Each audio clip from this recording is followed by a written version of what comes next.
પણ હું પહેલો એવો માણસ છું, મેં ચૂંટણીની પહેલા કીધું હતું કે આખા દેશની ભાજપ પાર્ટીમાં કોઈ માયનો લાલ હોય તો ગોપાલભાઈ ઇટાલિયન એકવાર ડરાવે તો ખરા. અમે જોઈએ તમે કેવી બીક બતાવો છો. અમારા તમારી બીક જોઈ છે હું તમારી પાસે એવું કે આખું ગામ બી જાય છે, પણ મને હજુ કોઈ હામો મળ્યો નથી. પણ હું પહેલો એવો માણસ છું, મેં ચૂંટણીની પહેલા કીધું હતું કે આખા દેશની ભાજપ પાર્ટીમાં કોઈ માયનો લાલ હોય તો ગોપાલભાઈ ઇટાલિયન એકવાર ડરાવે તો ખરા. અમે જોઈએ તમે કેવી બીક બતાવો છો. અમારા તમારી બીક જોઈ છે હું તમારી પાસે એવું કે આખું ગામ બી જાય છે, પણ મને હજુ કોઈ હામો મળ્યો નથી. આપણા દેશના વડાપ્રધાન નરેન્દ્ર મોદી ગુજરાતના પ્રવાસે આવ્યા. નિકોલમાં તેમનો રોડ શો થયો. એ સમાચાર પણ આપણે સાંભળ્યા કે 2 મહિલાઓના કમકમાટી ભર્યા મોત પણ થયા જ્યાં તેઓ ફરજ દરમિયાન હતા. બહુચરાજી આવીને પણ તેમને ઘણા બધા કામોનું લોકાર્પણ કર્યું, એ પણ આપણે જોયું. આ બધાની વચ્ચે હવે ફરીથી એક વખત ગોપાલ ઇટાલિયા એ ભારતીય જનતા પાર્ટીને ચેલેન્જ આપતા નજરે પડે છે. ગોપાલ ઇટાલિયા કહે છે કે ભાજપની તાકાત હોય તો મને ડરાવીને બતાવે, મને ભયની અંદર રાખીને બતાવે તો ખબર પડે. ગોપાલ ઇટાલિયાનું એક નિવેદન ટોક ઓફ ધ ટાઉન બની રહ્યું છે, ચર્ચા રહ્યું છે અને આખો પ્લાન તેઓ કહી રહ્યા છે કે ભાઈ નરેન્દ્રભાઈ મોદી એ ગુજરાતમાં આવ્યા છે તો કયા પ્લાનિંગ સાથે આવ્યા છે. નરેન્દ્રભાઈ મોદી ગુજરાતમાં આવ્યા તો વિસાવદરની જનતાએ જે ગોપાલ ઇટાલિયાને પ્રેમ આપ્યો છે એ પ્રેમ કદાચ હવે કહેવાય કે ઓછો કરવા કંઈક આ સ્ટન્ટ હોઈ શકે. અને એમને એવું પણ કહ્યું કે હવે ટૂંક સમયમાં અમિત શાહ પણ ગુજરાતની પ્રવાસે આવશે એમ કરીને તેમને મેણા ટોણા પણ માર્યા છે. આ સાથે ગોપાલ ઇટાલિયા એમ પણ કહી રહ્યા છે કે અમુક જે લોકો છે તે ભારતીય જનતા પાર્ટીના ખોળામાં બેસી રહ્યા છે. પેલું જેમ કે કૂતરું હોય ને કૂતરાની દોરડી ખેંચે એટલે કૂતરું પાછળ આવે એ પ્રકારની વાત પણ ગોપાલ ઇટાલિયા દ્વારા કરવામાં આવી. એટલે ગોપાલ ઇટાલિયા હવે ભારતીય જનતા પાર્ટીને આડે હાથ લઈ રહ્યા છે અને ફરીથી એક વખત ચેલેન્જની રાજનીતિ શરૂ થાય તો નવાઈની વાત નથી. કારણ કે એમને એવું પણ કહ્યું છે કે વડાપ્રધાન ગુજરાતના પ્રવાસે એમ તો ન આવે, લોકાર્પણ તેમને કરી લીધા, પરંતુ આ પાછળ એમના ઘણા બધા એજન્ડા સાથે તેઓ ગુજરાત આવેલા છે. ટૂંક સમયમાં અમિત શાહ પણ આવશે તેવી તો આશંકા શક્યતાઓ પણ ગોપાલ ઇટાલિયાએ વ્યક્ત કરી છે. ગોપાલ ઇટાલિયાએ સભામાં શું કહ્યું અને એમનું નિવેદન શું વાયરલ થયું છે સાંભળો આ વિડીયોમાં. કરી રહ્યા છે આ પાર્ટીમાં કાંઈ મળતું નથી. મેણા ખાવા પડે, ગાળું ખાવી પડે. 4 પૈસાના સરકારી માણસ અમુક હોય, કેટલાક બધા એવાય નથી, અમુક હારાય છે. મારા બેટા ભાજપના ખોળામાં બેહીને ઘુરીક્યું કર્યા કરે છે. મેં ઓલા ટીવી વાળા બેનને ઇન્ટરવ્યુ કીધેલું, મને કે ઓલા કેમ આમ કરે છે. મેં કીધી તો કૂતરો લઈને માલિક ફરવા નીકળ્યો, દોરડું ખેંચેલું હોય ત્યાં ઉધી દોરડું મૂકી દે, 2 બળા ભેગો બઠો કરી નાખે. ઘણાના દોરડા ભાજપ વાળા એમ ખેંચેલા છે. એમાં મારા બેટા અમારી સામે ઘુરીક્યા કરે, વાવ વાવ કર્યા કરે. જેથી દોરડું ઢીલું પડ્યું એટલે 2 બળાના ગ્રાહક છે, ત્રીજો બળો નહીં જોઈએ આમાં. સમજો લીગલ વાત છે. 2 બળાના માણસો છે પણ ઘુરીક્યું કરે અમારી સામે. ભાઈ અમે હું પાપ કર્યા છે? અમે કોનું લઈ લીધું, કોનું પડાઈ લીધું, કોનું ખાઈ ગયા? અમે હું ભ્રષ્ટાચાર કર્યો? અમે ક્યાં કામને દબાવ્યું? અમે ક્યાં કોઈ ગાળ દીધી કે તમે અમારી સામે ઘુરીક્યું કરો? ઘુરીક્યું એટલે કરે છે પેલા ભાજપ વાળા દોરડું ઝાલેલું છે. એટલે અમે વાટે બેઠા છે એવી કે 2077 માં તમે જો થોડું થોડું અમારું બટન દાબો ને તો ઓલું દોરડું ઢીલું પડે ને એટલે બળો લઈને વાહે થવાનું છે. અને તમારા સિવાય થાય એમ નથી. તમારા સિવાય કેમ કે એમ અમે કાયમ આજીવન વાટે બેઠી દોરડું ઢીલું પડે એમ. દોરડું તમારાથી ઢીલું પડે એમ છે. આ વિસાવદર વાળે ઘણું પૂણું કરીને આપ્યું છે. હવે પેલા જેવું ઘણી વાર હું બોલું ખબર, છોકરો હોય એથી ભાંગતું ન એટલે બા પૂણું કરીને આપે, સવાઈ જાય જલ્દી. એમ વિસાવદર વાળે થોડું પૂણું કરીને આપ્યું છે. બાકી નહીં, તમે સંભાળી લો તો સારી વાત છે. મારી ગોપાલભાઈ ઇટાલિયા તરીકે તમને વિનંતી છે.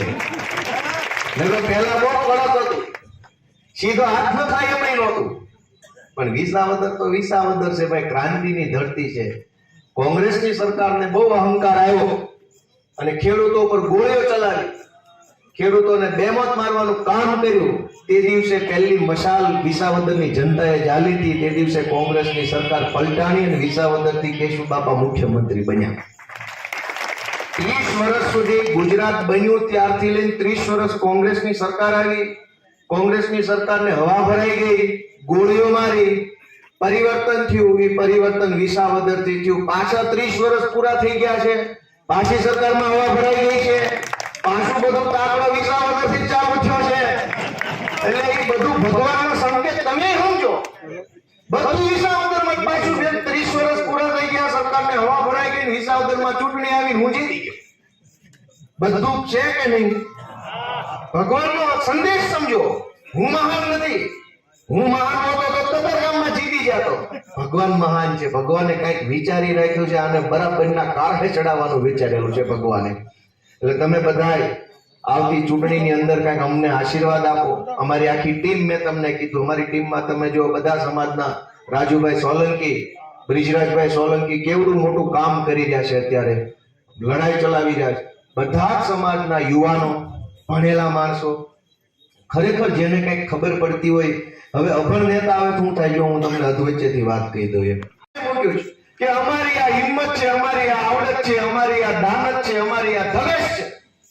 હવે કઈ બાકી હોય તો અમે ઈ વકલે મૂકી દઈએ, આણું પાથરે મૂકી દઈએ, જનતા જોઈ લે ને જોઈ લે તો કયો કવા હાલે એમ છે કે નહીં. અને એનું બધું સામે છે, ખાટલે જ મૂકેલું છે. સોળ કેટલા છે, ટેન્ડર લેવા વાળા કેટલા છે, ગામને દબાવવા વાળા કેટલા છે, હલકા ધંધા કરવા વાળા કેટલા છે, જુવાનિયાઓને દારૂના રવાડે ચડાવવા વાળા કેટલા છે. એ બધું એનું ખાટલે મૂકેલું છે. અમારું આઈકો ખાટલે મૂક્યું. બે બાજુ આણા પાથરા છે, જોતા જ વચ્ચેથી જેમ બધું મજા આવી બાજુ બાવો દબાવો. વાત તો મારી વ્યવહારિક છે કે નથી? આગળ વાળા આ કરે છે. સ્ટીરિયાનું સાઉન્ડ વાહે નહીં પોકતું હોય. તમે હમણાં ન બોલતા ભાઈ, વાત મારી સાચી છે ખોટી? રેડી. હવે હા અને ના પૂછવાનું એક કારણ છે. મેં કેટલી વસ્તુ બોલ્યો એમાં વારે ઘડીએ તમને પૂછો સાચું કે ખોટું, હા કે ના, એનું બહુ મહત્વ છે. અત્યારે ભાજપના રાજમાં આમ જનતાનું કોઈ સાંભળે એમ નથી. દવા પી જાય તો કોઈ સાંભળે એમ નથી. પોલીસ ફરિયાદ લખવાય તૈયાર નથી ગુજરી ગયેલા માણાની. પણ આવી કઈક ગામમાં સભા થઈ હોય, આમ આદમી પાર્ટી વાળા આવે ને એમાં અમે આવી તો એક કેમેરો, આ બીજો કેમેરો, આ ત્રીજો, ચોથો, પાંચમો, છઠ્ઠો, સાતમો, આઠમો, 9, 10 ને 11 જણા રેકોર્ડિંગ કરે છે. આ મારી નજર સામે, બાકીના નથી ગણતો. આ 11 જણા વિડીયો બનાવે છે, લાઈવ હોય અને સાદો વિડીયો હોય કાલ વોટ્સએપમાં નાખે. કદાચ તો લાઈવ વાળા રહેશે. હવે લાઈવ વાળા હોય એટલે એની વાહે ઓલ પર હંતાઈ મીંદડા જેમ ભાજપ વાળા સાંભળતા હોય કે આ શું બોલે. વંડા ગામના લોકો ગમે એટલો બળાપો કાઢે, કાંઈ દારૂ વેચાય છે, લાઈટ ઝટકા મારે છે, પાણી ભરાય છે, ખાતર નથી મળતું, પૂરો ભાવ નથી આવતો, ભૂંદડા બગડે છે, ગમે એવા બળાપા કાઢો, કોઈ નહીં સાંભળે. પણ આ સભામાં હું બોલું છું ને એટલે ઓલી બાજુ મીંદડા જેમ હરવા કાન કરીને સાંભળતા છે. હવે એ સમયે બધું જોતા હોય કે આ હું બોલ્યો અને જનતાએ હું એની વાહે પ્રતિભાવ આપ્યો. હવે હું તમને એમ બોલું, બોલો ભાઈઓ ભાજપ વાળા ખોટા છે કે નહીં? અને તમે ધીમે ના, એટલે ઓલો મીંદડો મોજમાં આવી જાય. કોઈ માણસ આજુ છે પણ કોટામાં કોઈ નથી. એટલે લેર મારી જાય. ભલે આવ્યું ગોપાલભાઈ ક્યારના બાંબુ નાખે છે પણ કોઈને કઈ ફરક પડતો નથી. પણ હું તમને એમ પૂછું, બોલો ભાઈઓ હાજી વાત કે ખોટી વાત? તમે એમ કે બરાબર છે. એટલે ઓલો મીંદડો ધ્રુજી જાય, ધોતિયા ફાટી જાય એવું લાગે વણની ચૂંટણીમાં. કેમ કે આમ તો આપણું કોઈ સાંભળે એમ નથી. અત્યારે બધા સાંભળતા છે હું બોલ્યું. આમ તો ધારાસભ્ય નો મળે પણ અત્યારે જોતા છે ગોપાલ ઇટાલીઓ અમારા મલકમાં હું બોલી ગયો. એમાં તમારો હોકારો વયો જાય, તમારો પડકારો વયો જાય, તમારી પીડા એના સુધી પહોંચી જાય. એટલે હું પૂછું ને એનો જવાબ આપવાનો મજબૂતીથી. કેમ કે બધું ને જાય છે ડાયરેક્ટ દોડું નાખ્યું છે ત્યાં સુધી. આ સભા પૂરી એટલે વાત પૂરી, પછી બોલજો એટલે કોઈ સાંભળે ન. નહીં વજન ઉપર ભંગારના ભાવે નો આવતું. પેલા ભારો ભાગ શ્રેણી આપતા ભંગારના. અમારા ગામમાં કાળુભાઈ હતા દેવી પૂજક સમાજના, અત્યારે નથી. હું નાનો હતો ત્યારે અમારા ગામમાં ભંગારની ભારોભાર સિંગ ડાળિયા વેચવા આવતા. એટલે આપણને ખબર હોય મંગળવારે લારી આવશે એટલે ગામમાં આટો મારી લે, થોડું ઘણું પ્લાસ્ટિક ને લોઢું પતકા ન હોય કોકમાં ડેલાનો ખીલો કાઢ લેવાનો ભંગારની ભારોભાર ડાળિયા મળે. એમ આ વખતે પ્રશ્નો જે છે આપણા જીવનના એ વજન ઉપર પ્રશ્નો છે. પણ પ્રશ્ન સાંભળવા વાળો કોણ છે? ગામનો તલાટી મંત્રી આપણી વાત સાંભળવા તૈયાર નથી, મામલતદાર વાત સાંભળવા તૈયાર નથી, ટીડીઓ સાંભળવા, આખું સરકારી તંત્ર સાંભળવા તૈયાર નથી, ગામનો તાલુકા પંચાયતનો સભ્ય સાંભળવા તૈયાર નથી, ગામનો જિલ્લા પંચાયતનો સભ્ય સાંભળવા તૈયાર નથી, ધારાસભ્ય સાંભળવા તૈયાર નથી. અને તમે ધારાસભ્યને બહુ ભીખ મારો, પ્રેશરમાં રહો કે તું આવજે આવતી ચૂંટણીમાં, તો જો એ ધારાસભ્ય એની સરકારને કહેવા જાય તો એનું કોઈ સાંભળે નહીં. આખી પીડા આ રીતની છે. આપણું કોઈ સાંભળે એમ નથી ને એનું કોઈ સાંભળે એમ નથી. કરવાનું હું? તમે બધા મને જવાબ આપો છેલ્લે સુધી. હું જે બોલ્યા એ વાત સાચી છે કે ખોટી છે? ભાઈ છેલ્લે સાચી છે ખોટી? કોઈ સાંભળે એમ જ નથી. જ્યારે તમારી વાત જ કોઈ સાંભળે એમ નથી તો વાતનો નિવેડો કેમ આવશે? તમે જુઓ, મેં વિસાવદરની ચૂંટણીમાં કીધેલું કે દારૂ જોઈએ એટલો મળે, ખાતર ન મળે. મંડળમાં જોઈએ એટલો દારૂ મળી રહેશે. બધા જાણે છે, હવે ખબર છે ક્યાં મળે છે, કેટલા વાગ્યે મળે, કોણ વેચે છે. પણ ખાતર નહીં મળે. ખાતર ઉપર પ્રતિબંધ નથી તોય ખાતર નહીં મળે. દારૂ ઉપર પ્રતિબંધ છે, એ તો ઘરે આવીને આપી જાય. ઇંગ્લિશ મંગાવો તો દેશી નો આપે, એ લેવા જવું પડે, વકલ ઉપર હોય. તો એ વકલ છે એના ઉપર નક્કી થાય, ઘરે આવીને કોથળી કોણ દેવા આવે? પણ એ તો ઇંગ્લિશની ડિલિવરી છે. અને સંઘવી સાહેબ એમ કે છે કે ભાઈ આ બધું સુખ સલામત છે, તમને માલ મળી જાય એટલે બધું સુખ સલામત. અમારા ગામડા ભાગી ગયા છે, ક્યાં સુખ સલામત છે? દોસ્તો, હું તમને વિનંતી કરવા માટે આવ્યો છું.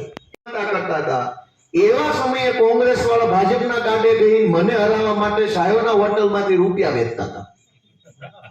તો તમે એમની માનસિકતા જુઓ કે ગુજરાત આખું મને જીતાડવા માંગે અને કોંગ્રેસ મને હરાવવા માટે થઈને પૈસા વેચતું. અને પૈસા ભાજપ વાળાના હતા.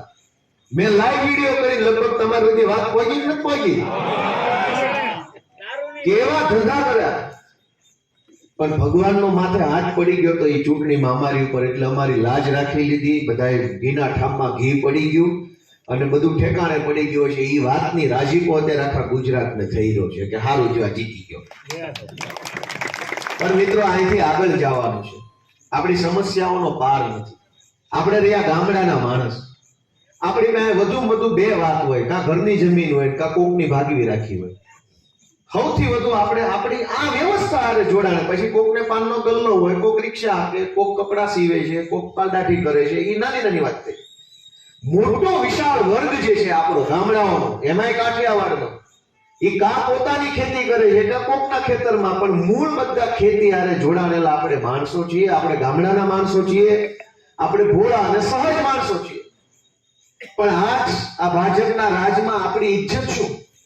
ગામડાનો નાનો માણસ મામલતદાર ઓફિસે જાય તો કોઈ આપણો ભાવ પૂછવા તૈયાર નથી. આપણું ગામ ન પૂછે, પાણીનું ન પૂછે, બેહવાનું ન પૂછે, નામે ન પૂછે. અને હાફું કરે એવા વળકા આપણી સામે કરવા માંડે. શેના આવ્યા છો? રોજ દોડ્યા આવ્યા છો. પ્રાંતમાં જાઓ, મામલતદારમાં જાઓ, ટીડીઓમાં જાઓ, પાણી પુરવઠામાં જાઓ, વીજળી વિભાગમાં જાઓ, ક્યાંક ન કરે નારાયણ પોલીસનું કામ પડે પોલીસમાં જાઓ કે બેંકમાં જાઓ. આપણને ગામડાના માણસને ક્યાંય સારો અનુભવ નથી થતો. બધા આપણને ઓશિયાળા કરે છે. મારી વાત સાચી છે ખોટી છે? અને એટલી મોટી સમસ્યાઓ છે કે સમસ્યાનું વજન થઈ શકે એમ છે. ગામડાના માણસની સમસ્યા કેટલી છે ને એનું વજન થઈ શકે એમ છે. દરેકના ઘરમાં બે બે થેલી ભરીને કાગળિયા પડ્યા છે.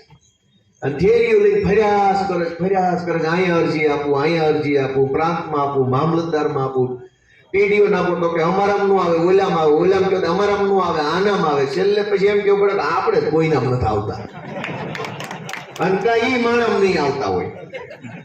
બધાના ઘરે થેલીઓ ભરેલી છે કાગળિયાની. જમીનના પ્રશ્નો, રસ્તાના પ્રશ્નો, ખેતરે જવાના માર્ગના પ્રશ્નો, થાંભલાના પ્રશ્નો, લાઈટના, ગામના રોડના પ્રશ્નો, બેંકના પ્રશ્નો છે કે નહીં? બધા ઘરમાં એક એક બબ્બે થેલી. વજન ઉપર પ્રશ્નો છે આપણી જિંદગીમાં. 2 મહિનાથી એમ કાણી વાળું મોઢું લઈ ફરે છે, દાંત કાઢવાનો ગાળો મળતો નથી એક મિનિટ. કઈક હું કઈક બોલ્યો હોઉં, સેજ મન કેવા થાય તો મારું કઈક નિવેદન આવે. મારું ન હોય તો કોક કઈક વિડીયો બનાવજો, જો વિસાવદર વાળી થાય વળી કાણીયું મોઢું લઈને પડે. વિસાવદરના ખેડૂતોએ એવી કમાલ કરી કે 30 વર્ષથી જે લોકોએ, જે ભાજપ વાળાએ જનતાના મોઢાનું હાસ્ય સીનવી લીધું હતું ને, એ જનતાના મોઢા પર હાસ્ય જેને ઓલી બાજુ કાંઈ બેહી ગઈ છે, ઊંધું થઈ ગયું. નકર પેલા ભાજપ વાળા કાયમ આમ કુકડા જેવા થઈને ફરતા હોય ને આમ ગાલ કાઢી ગયા હોય, મજા કરતા હોય, પબ્લિક ના ગાલ અંદર વિયાઈ ગયા હોય. વર્ષોથી આવું હાલ્યું. પણ આ વિસાવદરની ચૂંટણી એ કઈક ઈશ્વરનો સંકેત છે. નહીતર હું છું, હું તો બહુ નાનો માણસ છું. આ અમારું અહીંયા ટીંબી ગામ છે, સાવરકુંડલા વાળાને વધારે ખબર હોય ગુરુજીના કારણે. અમારા નિર્દોષાનંદજી મહારાજ એનો કુંડલામાં ખૂબ બધો સત્સંગ છે, અને અમારા ગામમાં મંદિર છે મોટું, હોસ્પિટલ વાળું. હવે એવા હતા નાના એવા ગામમાં હું જન્મો, ખેતી મજૂરી કરતા માણસો છીએ, આપણને રાજકારણ આવડે નહીં. અમારી પેઢીઓમાં કોઈ ગામનો સભ્ય નથી બન્યો પંચાયતનો. આ હું પહેલો એવો માણસ છું જે રાજકારણમાં આવ્યો, પાર્ટીનો પ્રદેશ પ્રમુખ બન્યો, એક ચૂંટણી હારી ગયો, પાછો ધારાસભ્ય બન્યો. તો અમારી જેવા નાના માણસોને એવડી મોટી તક મળી છે, એ ભગવાનનો કઈક સંકેત છે, કઈક નવા જૂની થવાની છે એવો ઈશારો ભગવાનનો ગણાય.